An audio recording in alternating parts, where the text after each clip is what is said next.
Hey guys! Today I'm going to be doing something a little different. As you can see, my setup is different too. I'm going to take you through the process of starting up a bullet journal.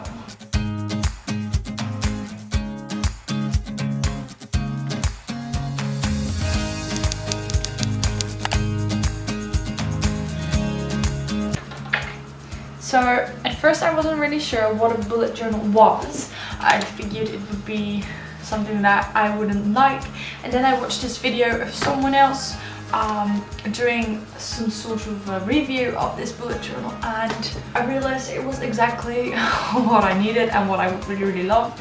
So I immediately ordered the same bullet journal and I gathered so many ideas to start my bullet journal. Then my bullet journal came in the mail and I actually haven't really filled up the pages yet. I'm not really a creative person and I want to do this right, you know, I want to make pretty pages and great layouts, so I'm gonna take you through this process. Now, you may be wondering, what exactly is a bullet journal? In fact, a bullet journal is a combination between to-do lists, a planner, and an agenda. In my case, it would probably be more like blog notes, happiness journal, random thoughts, and my blog planner. All of this can go away and be replaced by one simple bullet journal. Okay, so I could spend a lot of time explaining you exactly what a bullet journal is, but I think there are people who can do this way better than me. I'm kind of expecting that if you're here, if you're watching this video, you already know a little bit of what bullet journaling is all about. Anyway, in my idea, the point of bullet journaling is not only to have like an overview of your life, because it's kind of like an agenda, but also to be creative and to be mindfulness about it, because you're going to fill in your pages, you're going to make lists if you want, of course, you're going to make overviews, and you're going to spend quite a lot of time doing that. So I think it's a great way of, you know, taking some time and seeing where you're at in life, and I'm really looking forward to that.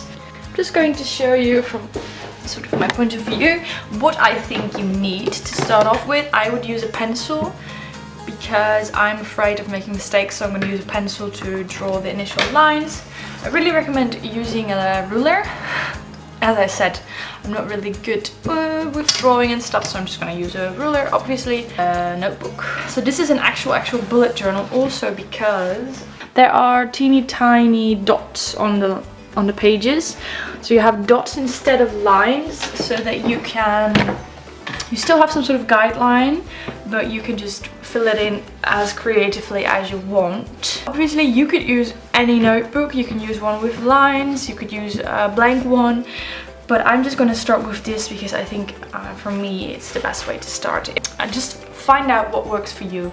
Also, I've heard a tip that someone said, don't spend too much on your first bullet journal because it's all about experiencing it and it's all about testing out what works for you, and you don't want to spend a lot of money on a booklet that you might end up throwing away anyways. And something else I recommend you get is some simple fine liners in some nice color. Obviously you need black. Black I think is the most important just for writing. You could do it in any other color, but I just think black is like a nice. And then you could get other stuff like regular drawing pens or markers. I have a couple brush pens here, but that's all like to preference. I have brush pens and I have all these markers because I also do hand lettering, so you can just find out what works for you. I'm just going to show you what I did when I got my bullet journal, because like I said, I didn't want to start filling it out right away because I was afraid I would make mistakes and I would change my mind later. So what I did is I just took a blank piece of paper, as you can see here, and I started first of all looking on Pinterest, because there's hundreds of thousands of ideas on Pinterest that you can steal basically. So I have some headliners here, some layout ideas, some pages that I really want to copy, like this one. I don't know if you can see this, but this is like one page and it's made to look like a little bookcase so that I can write down which books I've read. So I just started writing down all the things that I liked. Sleep log, I was thinking maybe I'd do that. Just get some ideas, you know, get some inspiration, look at what other people have done. And for this I recommend using Pinterest and YouTube, because on YouTube there are a lot of videos that are called Plan With Me, and then you can see how some other people fill in their bullet journals. And I personally really like watching this, and it's great for inspiration too. After I got my first inspiration, I started writing down different layouts that I liked, or that I thought I would like. I just drew, as you can see, I just sort of copied the size of my book, because it's easier than, you know, the exact measurements. So I started creating layouts. This is obviously left page, this is the right page, and this would be a weekly layout. I figured I'd really like this because it's clear, and this side is really, yeah, well, obviously it's crooked, but it's just for an idea. But I ended up not really liking it. It's too strict for me. It's like Monday, Tuesday, Wednesday, and then you have some space here, and then over here you can do all the other things that you want to keep track of. I really like notes and all those things, but I didn't really like the layout itself. So then I changed it into a horizontal or vertical, I don't know, layout. I like this one a bit better because you have a bit more space for every day, but still it wasn't really my favorite. So then I came across this one, and this one you have to look at it like this. This is the book. In this one you have all the days of the week on top, and then the bottom of the page you fill in any way you want to. I like this one a lot more actually. So then you have Monday, Tuesday until Saturday, Sunday. I did it like this initially. You can obviously also do Saturday here and then Sunday there, but I'm still working that out. Meal plan there to do, etc, etc. Still have loads of space. I like, obviously, even if I made a layout that I didn't like, I could change it again the next week, because you don't have to stick to one particular layout. But I just wanted to get some sort of idea of the things that I liked and the things I wanted to do with my bullet journal. So that's why I drew up all these. Also, a lot of people who have a bullet journal work like this: yearly, monthly, weekly, daily. So then you have, let's just skip to weekly, daily, then you have this as a weekly planner, and then on the next page you have daily planner. So then you write out what you're going to do every day. I figured I'd combine the weekly and the daily. So then over here we have, this is just weekly, and then here I would write all the things I'm going to do in one day. But if you're very busy, if you're like a student or you have a busy job, you can obviously use both weekly and daily planners. It's just what you prefer. And then I came to that one, changed it up again, still have the days at the top of the week, but I included one of those monthly overviews so that I could see which week it was, blah blah blah. Kind of like the look of that. Also, I included daily tasks. I think that's really important, because then I can keep track of how many times I cleaned the litter box and stuff of the cat, obviously. And then I changed it into my final layout. I'm still going to make the days a little bit longer, I think, but this is kind of the general idea of how I want my weekly layout to look, in the beginning at least. And then I can obviously adapt to my preferences. I'm gonna have the weekdays here, Saturday, Sunday over there. I'm gonna have goals, I'm gonna have notes, blah blah blah. This is still to be determined. So I'm really happy with this. So I'm going to be putting this layout into my bullet journal. I'm going to show you that in a different video. And then I figured I'd start with monthly. I didn't do that as extensively, obviously, because I'm a little bit lazy. But here you can see my monthly layout. It's really small, but it's just going to be the days of the month, and then quickly behind it if I have any plans, and then over here I'm gonna have additional things like my goals, birthdays, to do, etc, etc for that month. And then I'm gonna dedicate a page to my habit and mood tracker, and then have one that's still to be determined. Also, I started looking at the yearly layouts, because I wanted to show you before my camera shut off that this bullet journal already has like a little overview in it. I didn't finish it obviously, but you can fill out the months. So then you have this, and then you're going to want to actually dedicate some pages to these months so that you can write down future appointments, future birthdays, things you want to remember. And I did that over here, as you can see. Little spoiler.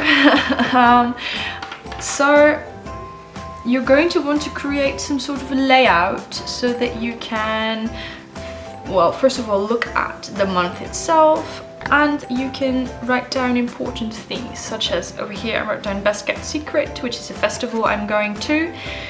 Over here we have all of the birthdays. Obviously there's not a lot of plans yet, but I really suggest you're going to start your bullet journal with pages like these. So this is going to be my yearly to-do list. Over here I just have a list of things like milestones, books I've read, blah blah blah, things I want to include on my first pages of the bullet journal. This would be May, the cover page, and then over here we would have an overview of May, so just quickly what am I going to do that month. Don't know what is this going to be yet. Then here we have my habit and mood tracker, another empty page, and then here we have May week 1. So this would be week 1. I'm going to write that out neatly, but I'm going to show you that in a different video. I suggest you keep a couple of pages in the beginning of your bullet journal just for the lists that you want to keep track of later. Obviously, I didn't write down all the lists yet, so in the end I'm probably going to have lists in between my agenda as well, but that's totally fine because you also have an index. You have an index, so then you can write down the lists that are somewhere in the middle of your bullet journal. So that's totally fine. But now that I've discussed all of the things that I planned before I did the bullet journaling, I'm quickly going to show you how I think you should actually start. First of all, this is something that I actually really liked. It's a pen testing page, and it's not to see if your pen is still working, it is to see if your pen doesn't bleed and or leak. I suggest writing down your contact details on the first page. So I'm going to have 3 pages of index, and that basically means that you're going to write down which list or which week is on what page, because as you can see here, I'm numbering the pages, and then I can just write down, well, let's say index page 1, yearly overview page 4, etc, etc. So that your index is just going to help you find your pages more quickly. So I suggest starting off with an index like any regular book. Then obviously a quick yearly overview can always be of good use. Well, my bullet journal again has one of the set pages, and this is for your goals, but I personally wouldn't do that here. I would do that a bit later in the book. Then, like I showed you before, I suggest starting with a more extended yearly overview so that you can just write down important days. You can see when a month starts, when it ends. As you can see here, I blocked those days because I know that I'm gonna have an event. Write down birthdays, anything you find important, write them down here. I talked before about the funneling. This was all yearly. And then after those pages, you're going to start with your first month, and then you're going to do, like, I really like making a cover page. If you don't really like cover pages, obviously you can leave that out, but this is going to be my cover page for May. You'll see that in the next video. This is going to be my May monthly overview. This is going to be others, such as goals for May. And then over here you're going to start with week 1. From here on it's literally empty pages, and you can fill them out whatever way you want, but I'm going to start here with week 1. Just write down the week of May, and then over here maybe week 2, maybe another list, maybe something I want to keep track of, maybe, who knows, a spring cleaning list. Or these pages are going to be filled out whatever way I want, and I'm going to show that to you in my next video. Then, final thing I want to share with you now, I think it's the final thing at least. My bullet journal has a specific page for that. It says my key in Dutch. or it even says my key in English, but anyway. These are keys. I just wrote them down on a post-it because I don't know yet if I'm going to keep them this way. But basically keys are just, you know, bullet points like you would see in a Word document, and they mean a certain thing. As you can see here, just a regular bullet point means just a task. When you turn the bullet point into an X, it means you've completed the task. When you turn it into an arrow to the right, it means you migrated the task. So let's say I wanted to do cleaning this week, but I didn't manage to do so, so I migrated to next week, and you make an arrow like that. An arrow to the left means that you didn't migrate it to a specific date, but you scheduled it to, you just left it for a date to be determined later on. A little O means an event. A dash means a note. I don't know what you call this, but one of those star thingies means a task with priority. A little I means that it requires further research, and an exclamation point means inspiration. These are just the regular keys that have been invented by someone, but obviously you can use any keys that you find work for you. But it's just to make sure that you can see in one overview what's going on, which tasks still have to be done, etc, etc. So that is the keys.